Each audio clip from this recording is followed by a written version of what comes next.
এই দেখুন বন্ধুরা, একটু চুষি করে নেব।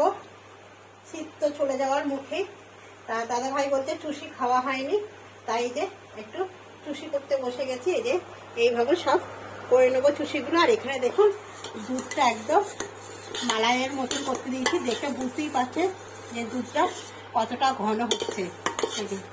আর এখানে সব চুষিগুলোকে এইভাবে বানিয়ে নিই। চুষি খেতে কিন্তু খুব ভালো লাগে না, আর শীতে নানান রকম পিঠে খেতে দারুণ লাগে। এইভাবে আস্তে আস্তে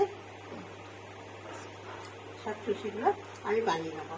আমি এইভাবেই বানাতে পারি, অনেক রকমভাবে চুষি বানাচ্ছে, কিন্তু আমি এই হাতে করে এরকম করে লম্বা লম্বা করে বানিয়ে রাখছি। চলুন বন্ধুরা, চুষিগুলো বানিয়ে নিই। খাবে আমার চুষিটা কিন্তু একদম কমপ্লিট হয়ে গেছে। হয়ে কিন্তু আমি একটা কৌটোর মধ্যে একদম দিয়ে দিয়েছি, দেখতেই পাচ্ছেন দারুণ স্বাদে। আর ওপর দিয়ে দিয়েছি একটু খেজুরের গুড়।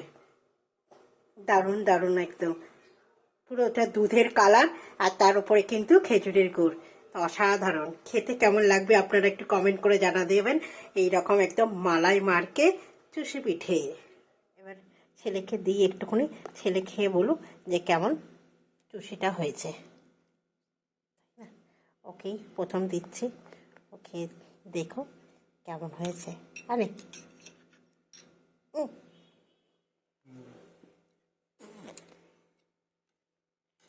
খেয়ে বল কেমন হয়েছে চুষিটা। ভালো হয়েছে, খিরখির হয়েছে খেতে। আর শীতে কিন্তু এরকম চুষি খেতে কিন্তু খুব ভালো লাগে বন্ধুরা। যে আপনাদের আবার দেখাচ্ছে আমার ছেলে চুষিটা। তাই এরকম শীতকালে ঝটপট করে এখন চুষি বানিয়ে নিন, আর বাড়িতে সবাইকে পরিবেশন করুন। দারুণ লাগবে খেতে চুষি পিঠে। ওই একটু এবার আমি খেয়ে একটুখানি দেখি যে কেমন হয়েছে। নিজে করেছি, নিজেকেও খেতে হবে, তাই না? ওরা সবসময় বলছে যে আমিও খেয়ে দেখি।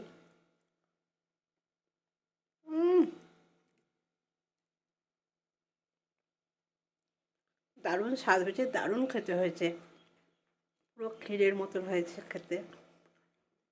খুব সুন্দর হয়েছে খেতে বন্ধুরা। একবার আপনারা ট্রাই করুন চুষি পিঠে। দেখুন বন্ধুরা, আজকে হচ্ছে মাঘী পূর্ণিমা, তার জন্য যে